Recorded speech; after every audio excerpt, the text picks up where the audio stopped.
When the clock strikes 6:30, babe, time to head for golden lights. Hey, it's a good time for the great taste dinner at McDonald's. It's Mac tonight. Come on, make it Mac tonight.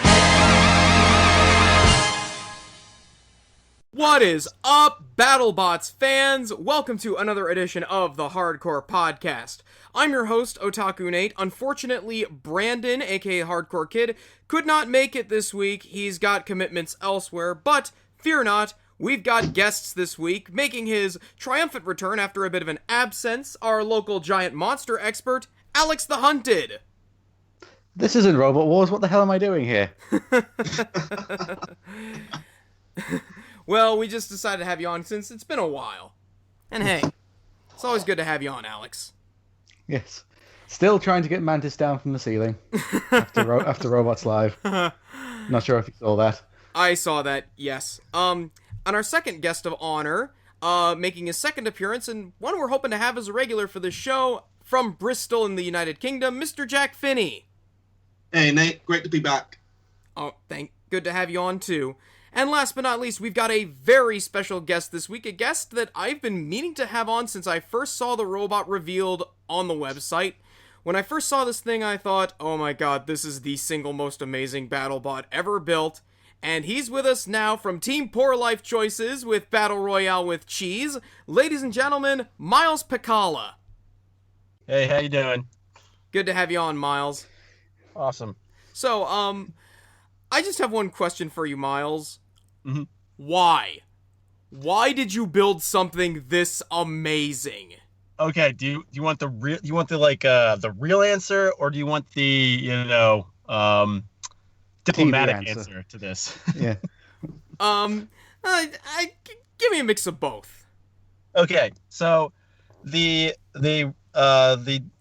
let's say the diplomatic answer is something that we wanted to. This is something we've wanted to make for a while. We have another 30-pound robot called Ham Slamwich, which is the exact same concept, except instead of a rotating piece of bacon, it's a rotating piece of cheese.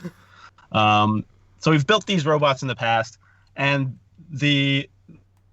the real reason is we applied to season 2 with a bunch of different designs, which we thought were pretty good. And the feedback we got from them was, these aren't interesting enough. These are too, these are too, this is like too similar to other designs. This is too boxy. So we're like, okay, let's just go all out and let's just make this, like, our application this season completely ridiculous. You want creative? I'll give you creative, damn it.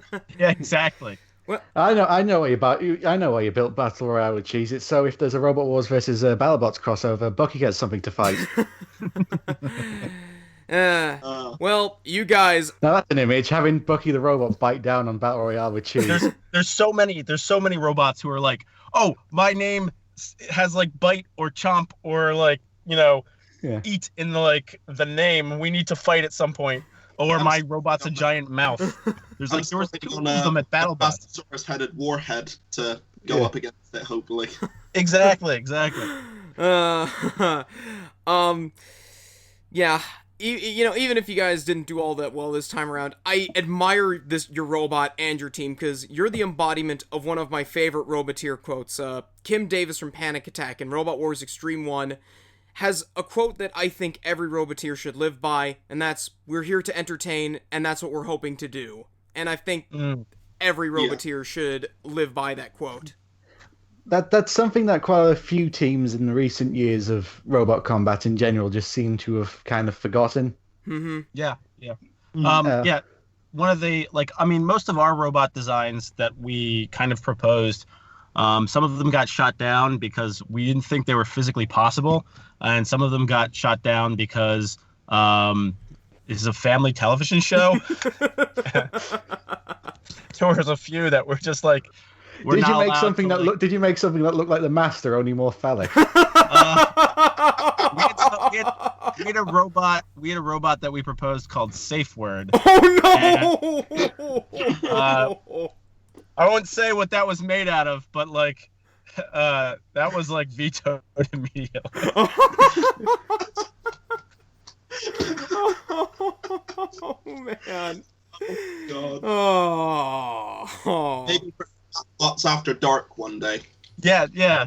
Some of these are going to appear in like the smaller competitions as 30-pounders, so you'll see what we were talking about. That reminds me. Or what we were like planning. It's kind of like this one guy that we know on the East Coast. I've mentioned his name. I don't know his last name, but his name's Mike. And he builds like robots out of household appliances. Like he built a robot out of a microwave. He built one out of a printer. And Didn't he make one out of a VCR recently? I don't know if he did or not. That would be amazing. But I think I saw a photo of that robot, but can't recall exactly. So the one I remember the most is Pizza Party, which was literally just a pizza box on wheels. Oh yeah. God. Yeah. There's a guy out here, Micah Leibowitz. The same thing. He's the guy who made the 120-pound Pass the Butter bot. As Oh my God.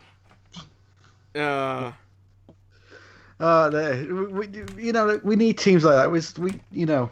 Robot Combat. Yes, it's it's an engineering sport, but Robot Combat lives. It needs to live and die on being entertaining first. Mm-hmm.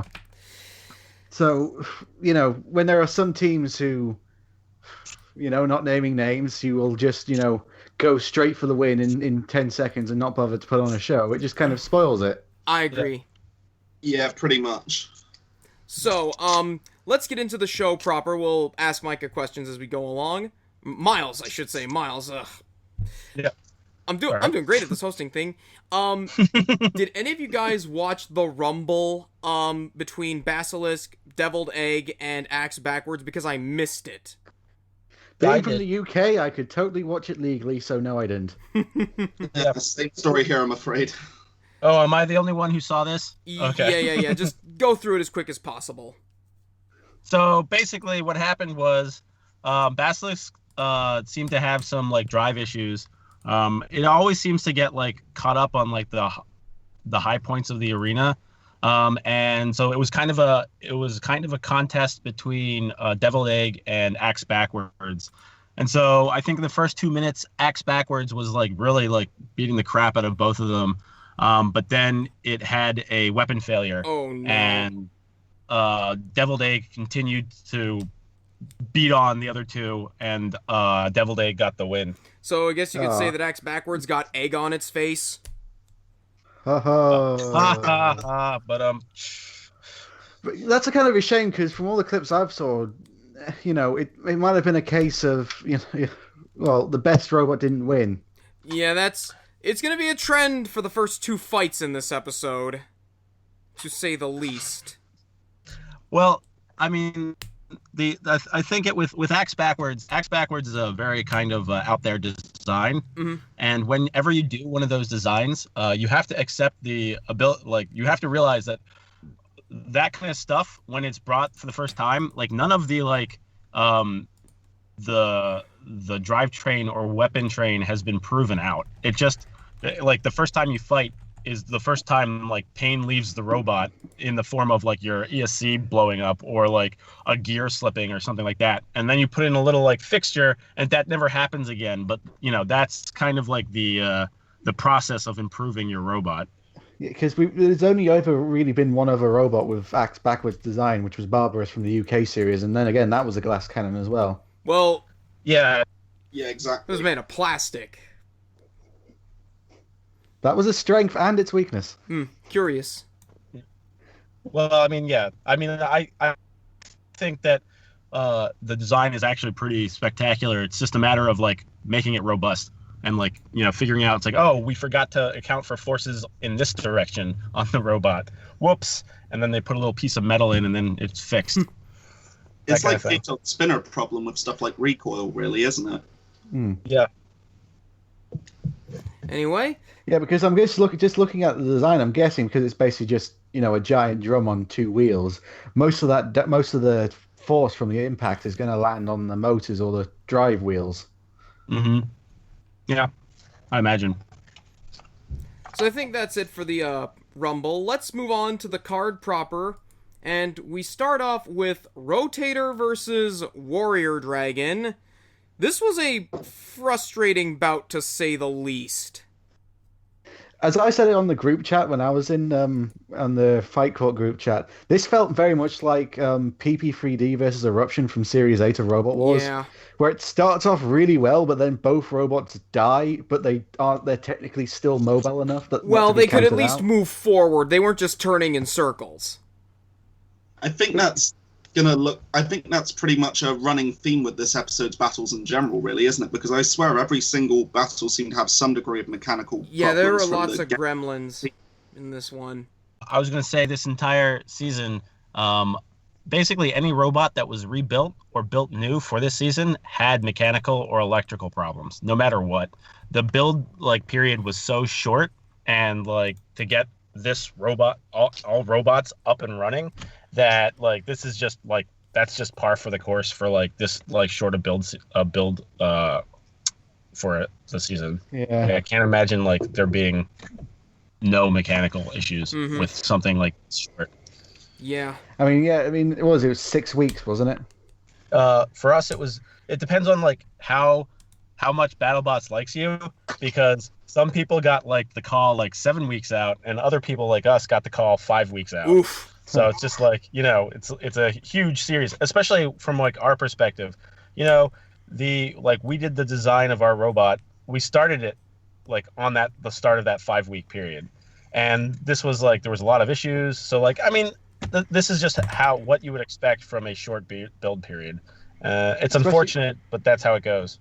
Technically, it being the first series of a new reboot, technically, even though it's technically Series 3, since there was a large gap and many people didn't think the show was coming back.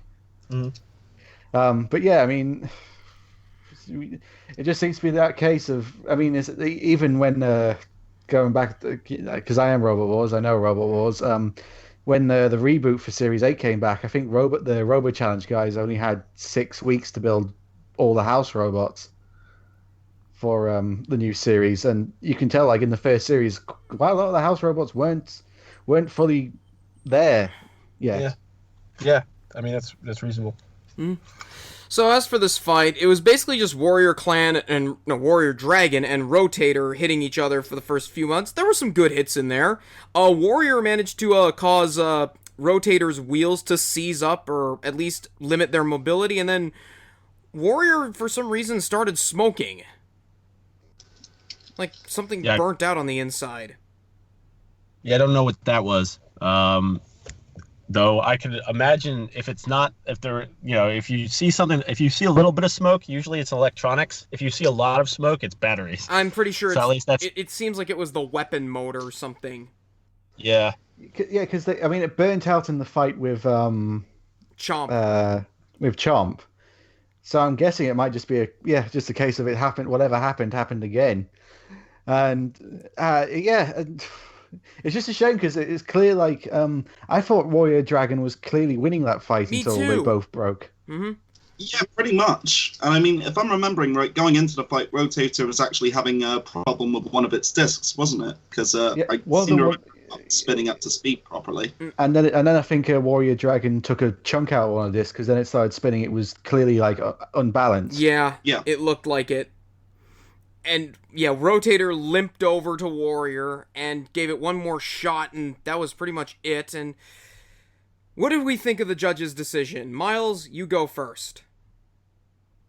Well, knowing both of these robots, I actually kind of agree with the judge's decision. You have to kind of judge the fight for what it is. You can't there's a lot of robots out there that are better than what they fight you know what I mean? They are much more capable of something, but they have a bad call, or they have a bad something that goes wrong during a fight, and you just have to call that fight as it is, and I think that's what happened here. Alex, your thoughts? Well, as was presented in the edit of the fight, I disagree with it because I mean, yes, Rotator was more mobile at the end of the fight, but Warrior Dragon wasn't counted out, so it technically still should have the entire fight should have been counted, which Warrior Dragon completely dominated throughout most of it until they both decided to stop working. Mm-hmm. And Jack? Well, let's see. I actually quite enjoyed that battle, aside from the mechanical issues that were happening. I remember the big highlight for me was when Rotator rather spectacularly took out Warrior Dragon's drone towards the end, when he flew a little bit too low and just bam. Oh there yeah, he goes. that wasn't Rotator. That was one of the screws. Oh really? It looked like the screws did it. Oh man, but yeah, just the drone getting swatted out of the air like that was just spectacular. I think it made up for some of the rest of the fight being pretty lackluster. Like I said, it seems to be a bit of a running theme with this episode for people to be suffering quite a few control problems and things like that. So, but at least we got that out of the fight. I do disagree about Warrior Dragon losing the decision because, like it's been pointed out, they were controlling the majority of that fight until, the later stages and everything. Yeah. I thought they were ahead of most of the categories, but I guess that's the way with robot combat, really. I also am going to say that I disagree with the decision, mostly because I agree with what you said, that Warrior was mostly in control for the fight until the latter half when it started smoking. Because they were the aggressors, they were pushing Rotator around the arena, they had the better control, and they were getting some key hits on there. Like, Rotator didn't really damage Warrior Clan all that much. Or Dragon, I should say. I keep calling Warrior Clan. I don't know why. Well, when you go into these fights, you have to realize that damage you do to yourself will get counted against you. Oh, I didn't think of it that way. So, they damage themselves. At least that's how I feel. If the judges can't tell whether they damaged you or you damaged yourself, they're going to side with the opponent damaged you. So it looks like, from their perspective, it's like, well, you walked in with a working robot. Now you're walking out with a non-functional robot. The only idea here is that your opponent damaged you somehow. And that's kind of why I think that was judged the way it was. Really, you need someone. I mean, obviously we got with the judges, two of them are just personalities. It's kind of a shame because Robot Wars, their judges, you got Noel Sharkey, who's been doing this since the start, and the other two are professors in engineering, so they would have a better grasp on this sort of thing, and then just Naomi Cal, who used to be on IGN. Actually, I don't think she was on this episode. No, she wasn't. It was Dave Young, Grant Imahara, and I don't know who the guy with the blue hair was. His name keeps slipping me. I think it's Bobak Fedorowski. Yeah. He's he. I believe he was part of the BattleBots crew for season 1. Yeah. So we have two Roboteers. Oh, well, never mind. Tears was part of the tech crew. So, yeah, I don't know. I think it's a case where they really should have watched the fight back and given it a closer look. That might be accurate. No. Mm-hmm. Speaking of IGN, I've just read, because this is my first time on this, there's one thing I've noticed over the past few episodes I want to bring up, because also I don't think she was actually in this episode. I'm starting to think that Jessica Choba isn't really needed to be here, because there was 2 episodes where she just wasn't there, so they had Kenny. They had Kenny go and do the interviews, and I don't think she did a single interview this episode. I think she did. I've only watched it once. I was out all day yesterday, so I couldn't watch it, and had to go to church this morning, so I couldn't watch it there either. But it's also a case of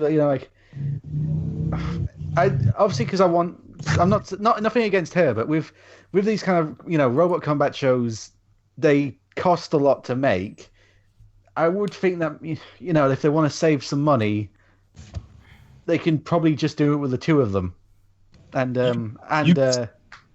you'd be surprised. You'd be surprised at what is required of you because of how television works, and how television executives are still living in I want to say 1970, where a show was sponsored by this soap company.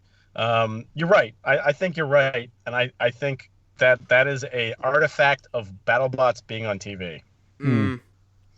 I mean, when it was on ABC, that's one of my things with ABC. I thought BattleBots had far too many presenters on the ABC run.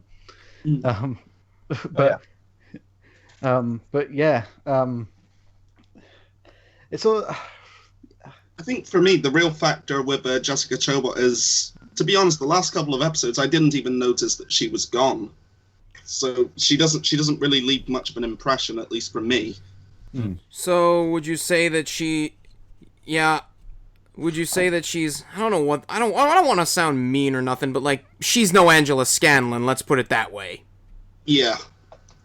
I mean, it's like she doesn't detract from the show or anything, but she doesn't really add much. She's just there. If she wasn't there, nothing would really change. Yeah, exactly. Like you wouldn't really lose anything. Well, except for the Tumblrites complaining about women being underrepresented on this show. One of them's a judge. One of them. Anyway, spotlight on the builder of Chomp as well. So yeah. Yeah. And also my name. Yeah. Anyway, so let's move on to the next fight. Probably the most frustrating battle of the night: Duck versus Reality. Yes. This could have been the fight of the night, and I say could have been because it was fun. It was exciting. I love pushing matches. I love shoving matches. These two complement each other perfectly. Reality was slamming into Duck. Duck was just shrugging things off. There was damage, there was chaos, and then Reality just died. And do you know what the most frustrating thing about it is? They never told us how. Like, what happened? Did the link fall out? Did something happen? Miles, do you know what happened? I actually don't, and it's surprising because at BattleBots, we were pitted next to Reality. So I can't really tell you exactly what happened, but their robot, so there's a lot of specific issues with like robots that look like how Reality looks like, because like they definitely went through and engineered every single part and then built the robot like almost like in this like building like I want to say like a satellite or some like other like ridiculously absurdly like catted up device. And the issue with that is when there's an error or when there's something that you don't anticipate, you can't fix it because it requires like an EDM machine. Or I mean, there's a few robots at BattleBots that had that same problem where it's like to like fix their robot they need, or to like modify an error that they found, they need like a 6-axis machine tool. And like I don't want to say that that's the thing that kept biting Reality. I think what happened was there was some issue with, I think their last fight with, was it Sawblaze? Yeah. Yeah. Where they cut through some critical component in the back and they had to like kind of smush it back together. And it might be that they just didn't get it back together well enough. Because it was going so well. Reality were absolutely taking it to Duck, and obviously Duck being built like a brick was taking it as well. But then just one hit, Reality just died. Yeah, I don't know what to tell you. I think it might have just been like a motor controller, like crap in the bed. Well, at least it wasn't a banana. Inside joke. Also, if I'm remembering correctly, Reality, all of the things that drive the disc, they're all stored within the disc itself, aren't they? That is clever. That's clever. It's like with the old Stinger design where they stored everything in the wheel hubs. Mm-hmm. Yeah, it's like from what I've been looking on like BattleBots groups, like all the teams, the BattleBots teams were gushing over Reality of just how well engineered it was, and it's two fights. I mean, against Sawblaze, it never really. I mean, obviously it did a ton of damage to Sawblaze, but we never really got to see it because Sawblaze was just taking it to town. And then in this one, it was absolutely beating up Duck, and it just stopped. It's because fighting Duck is a bit like fighting a brick wall, really, isn't it? Because it's so dense and sturdily put together. Because I know that it's fought Tombstone at Robo Games, if I'm remembering correctly, and it managed to survive. I believe Duck is actually drawn with Tombstone at some point in this series as well. Duck is actually Whoops is a like I'm pretty sure Hal Rucker specifically designed Whoops to counter Tombstone. So Duck is essentially Whoops with a lifting arm. I know there was a lot of like contention about like, oh yeah, we'll put Duck against one of the like absurdly powerful horizontal spinners. And I think everybody who had one of those was like, no, don't do that. Like that's our exact counter, please. That kind of thing. I definitely read somewhere like that on the first episode when they showed off like Tombstone and Minotaur, all the robots they kind of actually showed off all the robots they showed off that would fight like in the graphic thing actually fought Tombstone, because it was Minotaur and Gigabyte were shown off, and I think the other two were Endgame and Duck. Can I was shown to Can I say this though? One thing I want to say, because we're gonna do awards at the end of this, as we always do, and even though I don't think you can nominate people for most improved, I'm really liking that Chris and Kenny are giving some shoutouts to robot combat competitions outside of BattleBots. Like last episode, they mentioned how Jack Barker was an FMB champion. Apart from Robot Wars, they can't mention Robot Wars or King of Bots. Well, except for Tim's tattoo. Yeah. Speaking. Well, I think that has to do with Discovery rather than. Yeah. Yeah, because when they were talking about Monsoon, it's like these are they're making their debut. It's like, no, well, they're making the debut on BattleBots, but we know these guys very well. Mm-hmm. Speaking of, did you see what was in the background of Reality's interview? No, I didn't actually.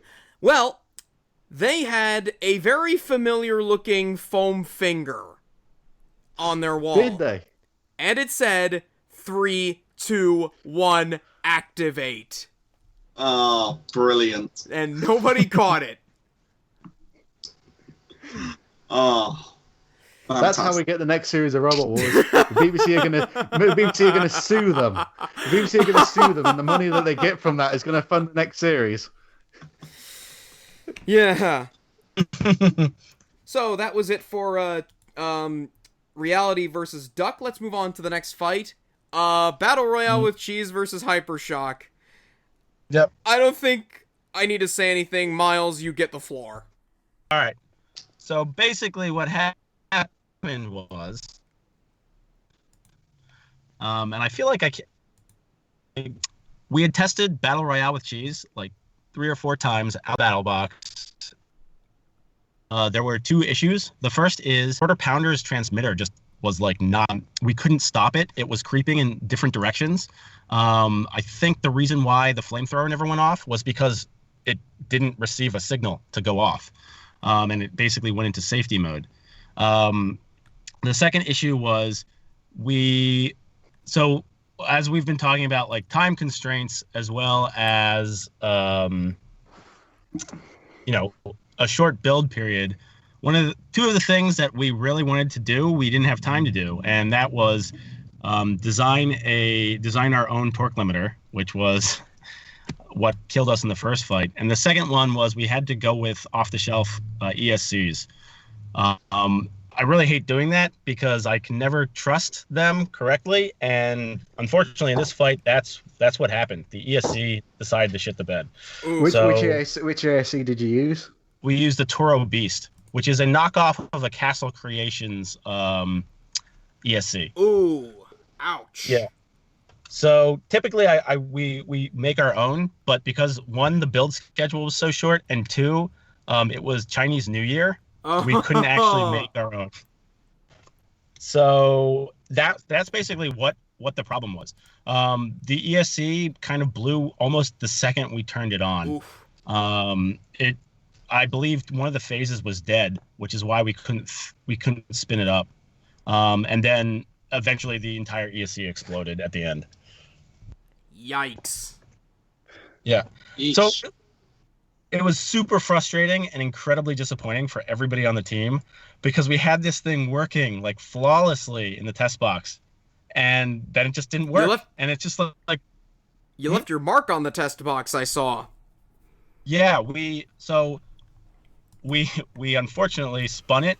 One of the properties of Battle Royale with cheese is when you try to do a 0-point turn, you just try to like differentially drive when the weapon's on, it starts hopping. It does this little dance. And if you do it too fast, it starts hopping a lot. And then it just gets into this wobble that just immediately turns it into just like this death sphere that will just go in some random direction. Which is awesome, by the way. A flaming you got a out of control burger. Exactly. It's like amazing. But unfortunately, that's just a drive problem. Like it's very easy to control it to prevent that. It's just don't spin. So, yeah. Oh well, I hope you get. I don't know how many more fights you got, but I hope to see it. I hope it gets at least one time we get to see it actually up to speed. Yeah, because yeah. Well, no, go ahead. Go on. Well, I was going to say that like we are going to be filming a we're going to be filming a little like video in the next week or two with Battle Royale with cheese versus a Juicero, just like to show like what it is definitely 100% capable of. And the reason we're doing that is because I spent like about a week or two reprogramming the Toro Beast so that like it would not be a pile of junk. So I wrote my own firmware for it, and so like now it's okay. But unfortunately, we didn't have that for BattleBots, so like we had these constant problems with the ESC. Ah, that's a shame.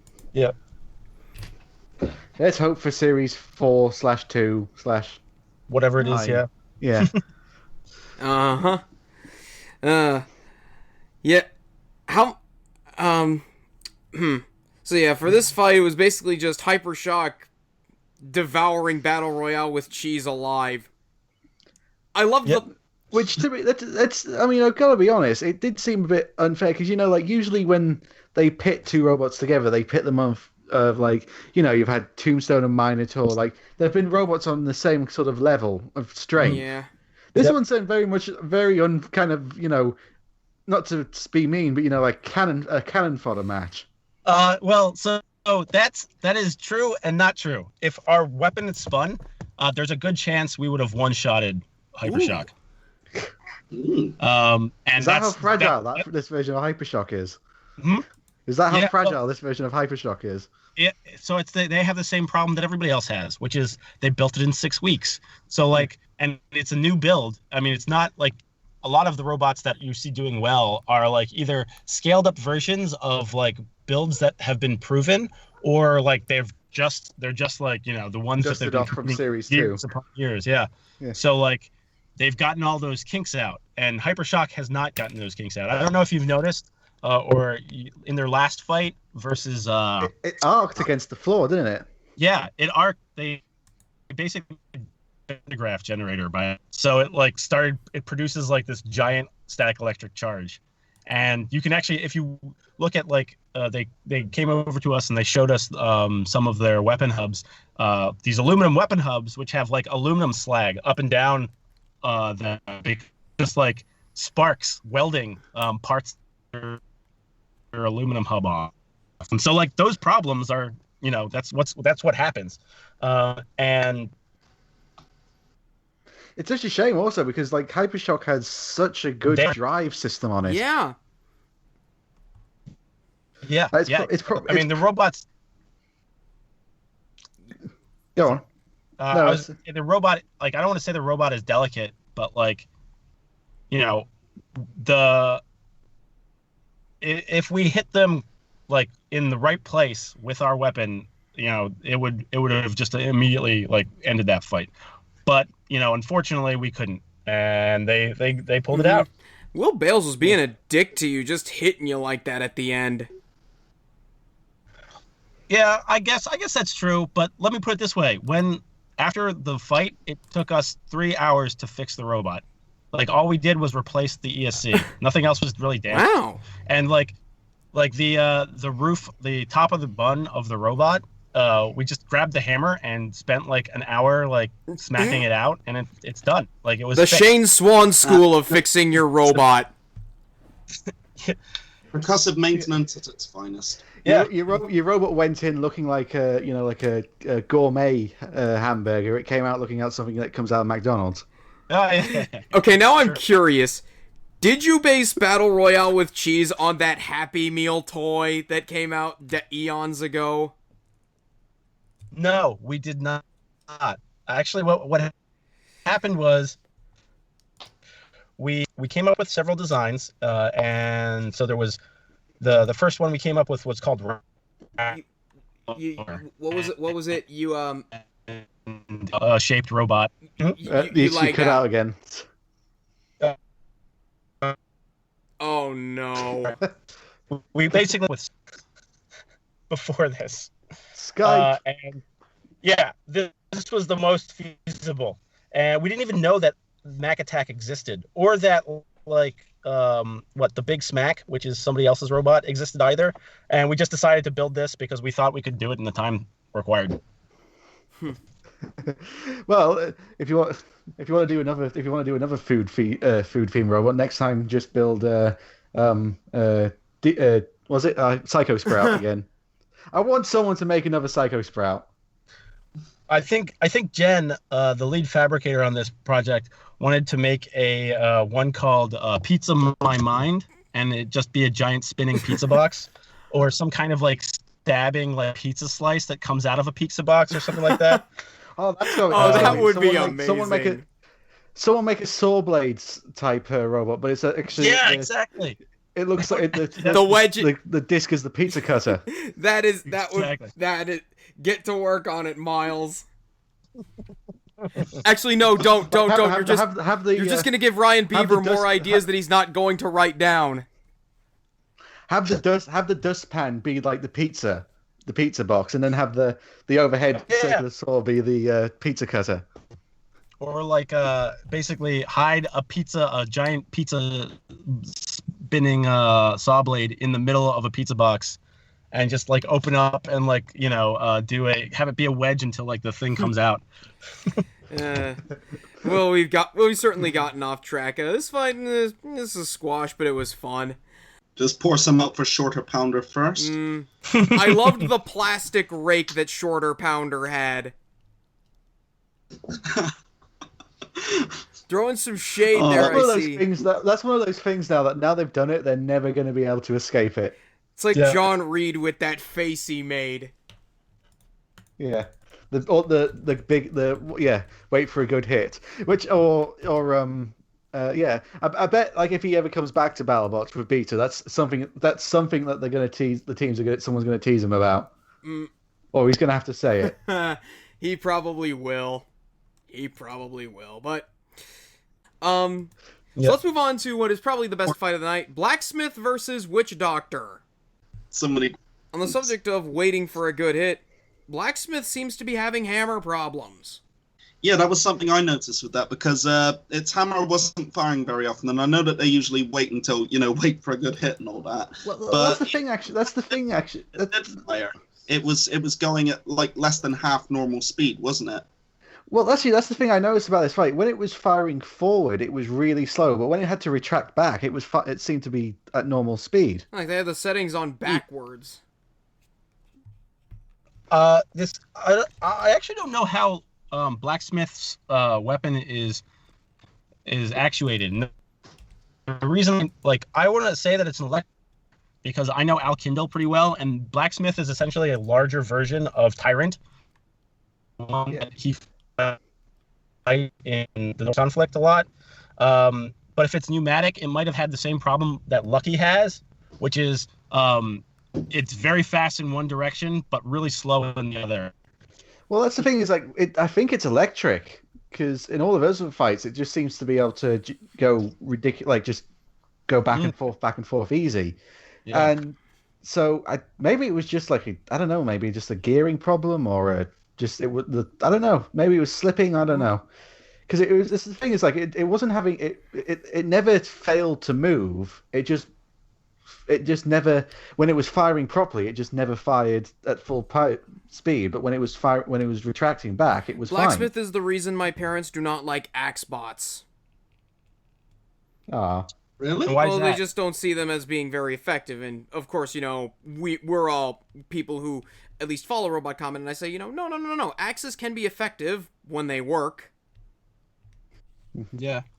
I think Al Kindle's like philosophy here is more like as many possible hits as you can get in, rather it's the dead blow It's the dead blow tactic of just get the hit points. The Mortis Exactly. tactic.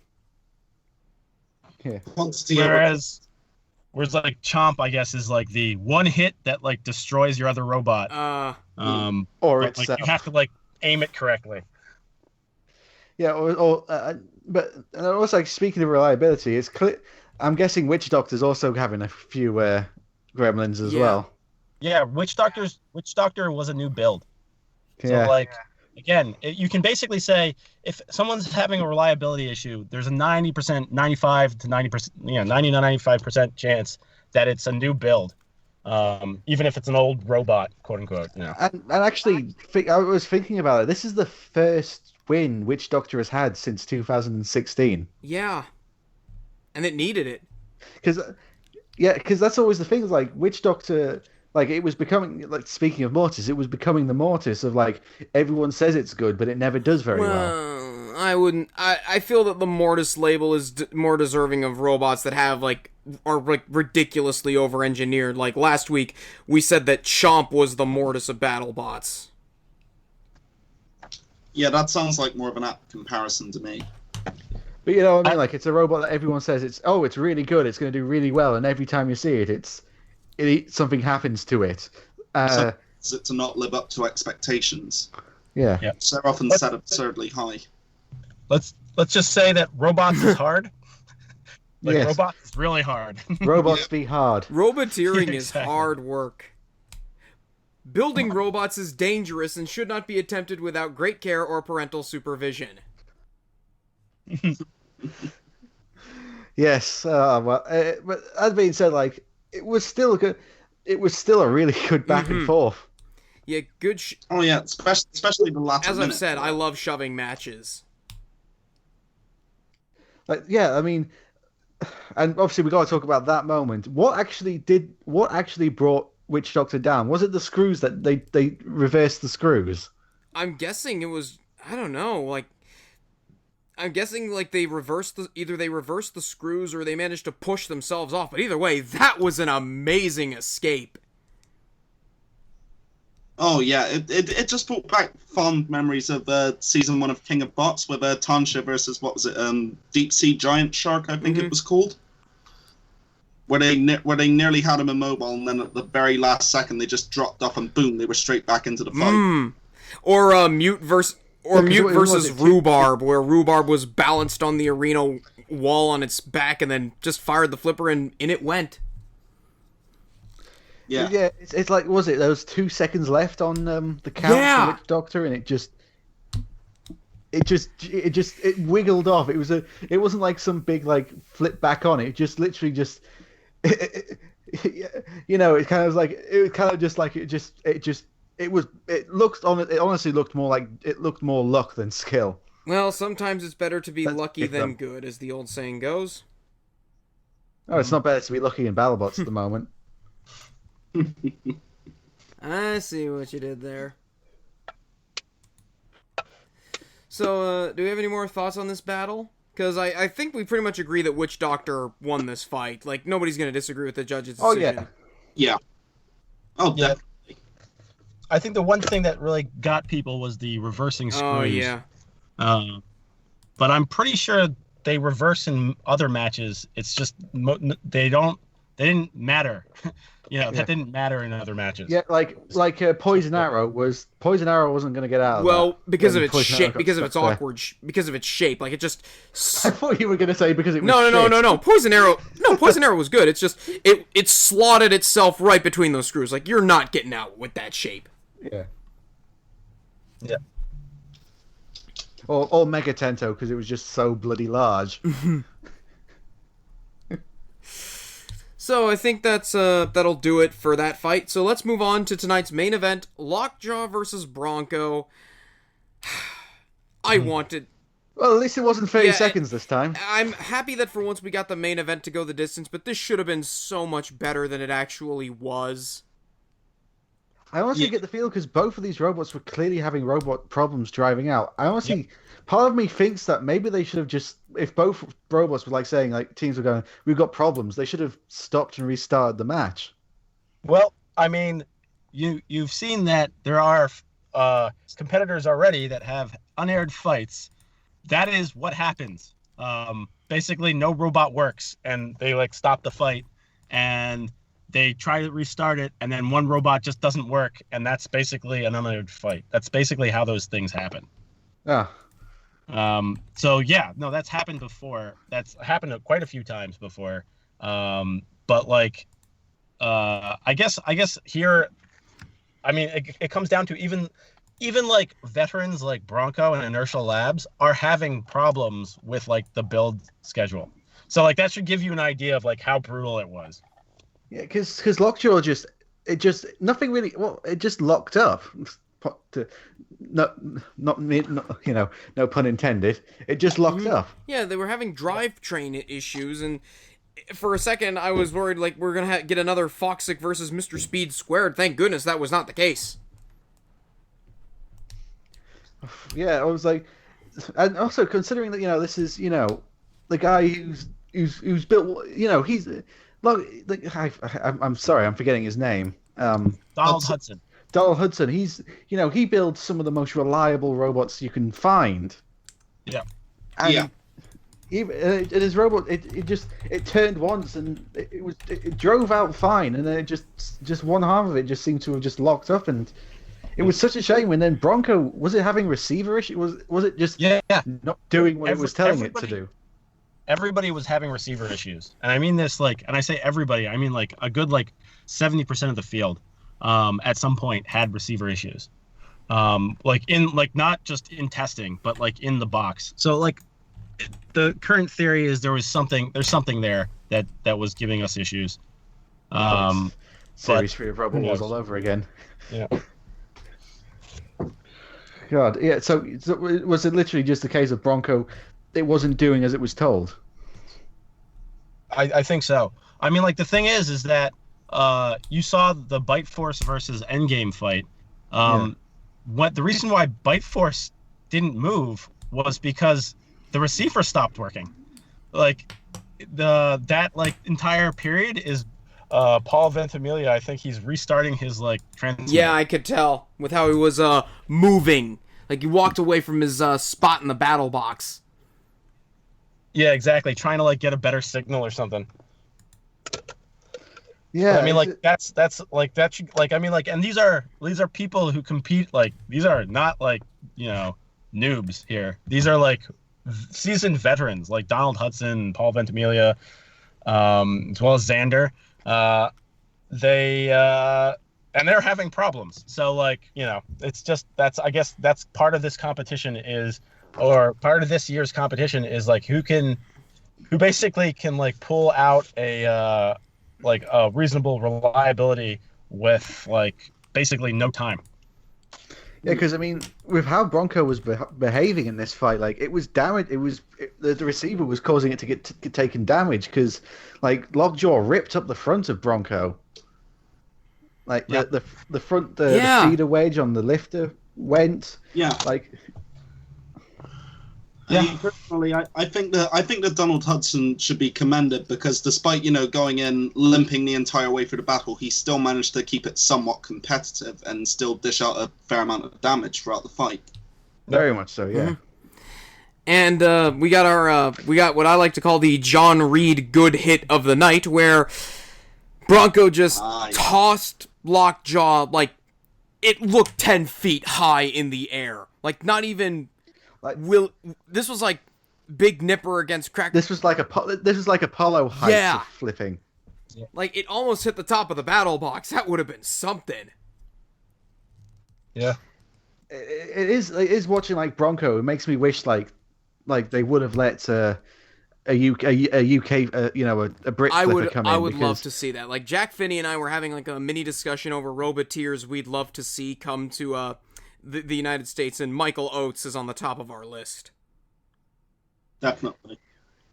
Yeah, cause like have like the Grimms and Michael Oates and Dave Young just form a team to make the best flipper possible.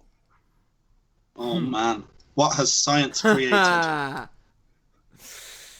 Because I was at Robots Live and I was shown that the Iron Ore 6 is being currently built. Iron Ore 8. So...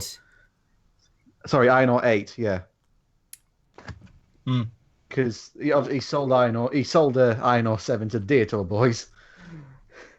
They now have it because it appeared in China at some live event. They did quite well, if I'm remembering right, didn't they? It flipped the robot so hard it disintegrated. It was basically Iron Ore 7 in Deitor. It was Iron Ore 7 in Deitor Fair. That's literally all it was. But yeah. But speaking of, but back to this, yeah. It's just like I would love to see like a Brit flipper go in BattleBots with watching Bronco, because I would love to see Bronco fight a Brit flipper, because it would be the battle of the two ways of doing a flipper, the ram like American beam flipper versus the wedge panel flipper with the Brit. Is that the back? Is that the back? Are you talking about the one where the front hinged flipper? Yeah. So, in my view, one of the problems with the front hinge flipper is you really have to get that robot on top of you before you can really throw them. But what I would say compared to Bronco is the wedge, the front hinge flipper that you can see with Michael Oates or Apollo, they're easier to drive. I would say than because usually if it's a Bronco style flipper, it's 4-wheel drive. Yeah. And a Brit wedge flipper is usually 2 wheels at the back, which means it can always keep the wedge pointed at the front, at the robot. Usually with the wheels partially exposed, that it can reverse off much quicker, isn't it? Mm-hmm. Yeah. Yeah. One of the weird design things, especially in BattleBots, and I never understood why robots are so long.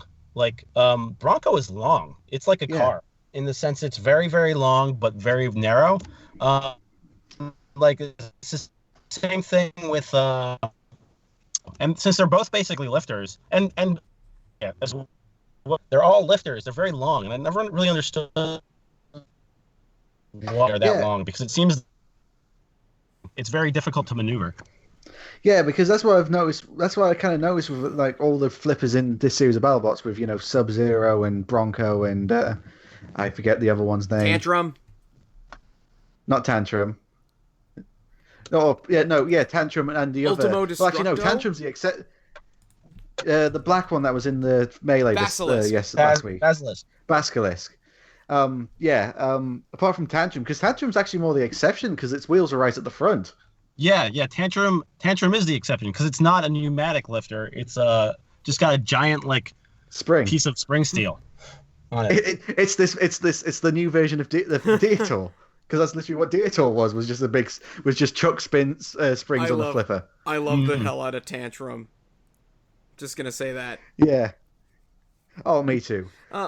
Although I do think if it has to fight a big spinner, it's probably going to get split in half because it's so small. So, with all that, what are your final thoughts on this episode? What would you rate it out of 10? Miles, you go first. Well, honestly, I think I'm biased here. This was a very devastating loss for us, mostly because we couldn't get our weapon up to spinning. But I think all the fights were pretty good. So I would give it a 7 out of 10. 7, okay. Alex, what are your thoughts? I would say it's a good episode, but I don't know. It's just sort of feeling because I worked out yesterday that this one series of BattleBots nearly has as many episodes as the entire reboot of Robot Wars, because this series 20 episodes and the reboot of Robot Wars was 22. But what I was starting to feel like this is starting to get into like the middle of the road sort of episodes, if you know what I mean, where the middle of the series fatigue, if you know what I mean, before they start getting to the end where they really start building up the big matches again. Not saying that these were all bad or anything like that, but you know what I mean. There's sort of like that when it's a long series like this with 20 episodes, it's getting to the point where it's getting to the middle part where you're like, it isn't bad. It's just a bit samey at some point. But these were all segment, basically. Yeah. These were definitely some good fights, but there was also some really frustrating moments involving mostly just with robots just suddenly just dying, which can only be blamed on the short build time given to everyone. So I would probably give it like a 6, honestly, because it did have like that big moment with Bronco flipping Lockjaw up into the wall. That had those big moments, but apart from that, it was just a fine episode, really. Okay, and you, Jack? Well, I'd say the battles overall, they were pretty good throughout the episode, but it was just really frustrating seeing all the issues with stuff like receiver issues throughout the episode. So I'd say that brought it down a bit. I probably would go with something like a 6.5 to a 7 out of 10, personally. And that's pretty much what I'd say. I'd give this episode a 6 out of 10. There were some good moments. It was definitely a fun episode, but I think all the gremlins that were involved really hurt it in my eyes. So, yeah, 6 out of 10 for me. And we have no idea what's happening next week. We won't until Wednesday, Thursday. Yeah. Yeah, next... Considering... God, I'm just wondering when the hell Warhead's going to show up. Even if I don't even know if they were there at this point. Oh no, they were totally there. Oh, I know they were there, but I know they were like a week late or something like that. Well, yeah. So basically, what we are now up to, like episode wise, I believe we're to Friday of the first week of a 2-week shoot. So like that should give you an idea. If they showed up a week, it makes perfect sense that they're not in anything. Yeah, because all of their stuff is going to be shot in the second week. Yeah, because from what I heard, it got lost. It got sort of lost in the shipping. I don't know about that, but that you probably... God, it's beta all over again. Yeah. Know better than I do. Mm-hmm. Yeah. Because because we're starting to get to the it's what, a couple of weeks and then we're at the midway point, or actually no, are we at the midway point when it comes to fight nights and then it's the tournament for the last 2 episodes? So I think we're still not to the midway point yet, because the midway point will be I actually don't know if I can talk about it, but there's a very, very specific event that will like designate the midway point. You can tell us after. You can probably tell us after when we stop recording. Well, yeah, after, yeah. Yeah. So there's an event that you'll know. It is pretty stark, and then that's the midway point, and that hasn't happened yet. Because I've noticed there's quite a few robots that haven't shown up. Like there's there's that other Brit drum spinner that what's it called, Cyrex? Parallax. The Parallax. Parallax. Yeah, Double Dutch hasn't shown up yet. Okay, so Double Dutch, as well as Parallax, as well as I believe Ultimo Destructo, as well as like a few robots that haven't shown up, were in fights. They just those fights ended and were not aired, if I'm not mistaken. Oh, shame. Yep. I mean, that's how it goes. Like, you don't want a terrible fight airing. There are some questionable fights, but there were some really questionable fights. Oh well. As long as we're getting the best of it, they're not just like throwing everything in because they've got to make up for time. Yeah. Mm-hmm. So that's pretty much it for this episode. Miles, you got any shoutouts? Yeah, I'd like to thank any of our sponsors, which are like Westburger, which, oh, by the way, yeah, we are sponsored by a hamburger joint here in San Francisco. So, yeah, Westburger, as well as DigiKey, who gave us a lot of support. Advanced Metal Crafters, who did a lot of our metal cutting, as well as Immiger, who's been amazing to us. It's cool that you got Immiger to sponsor you. I would not expect that to I didn't expect them to sponsor a robot of all things.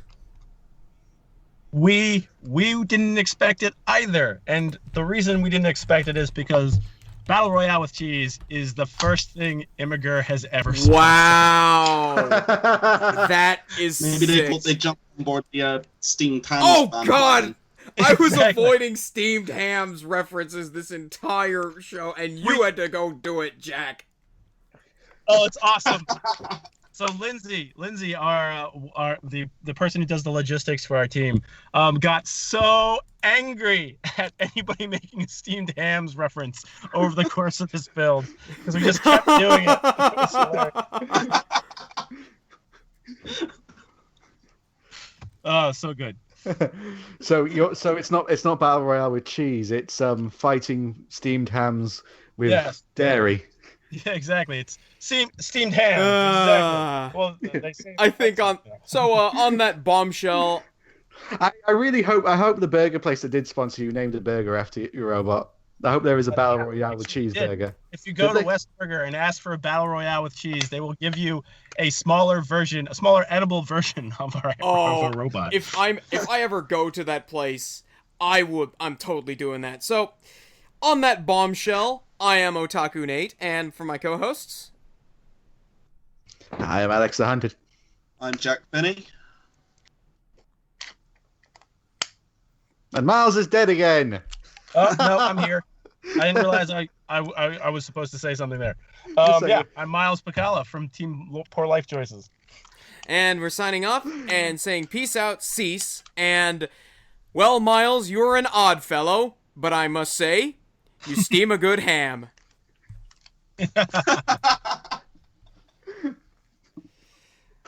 Oh, dear.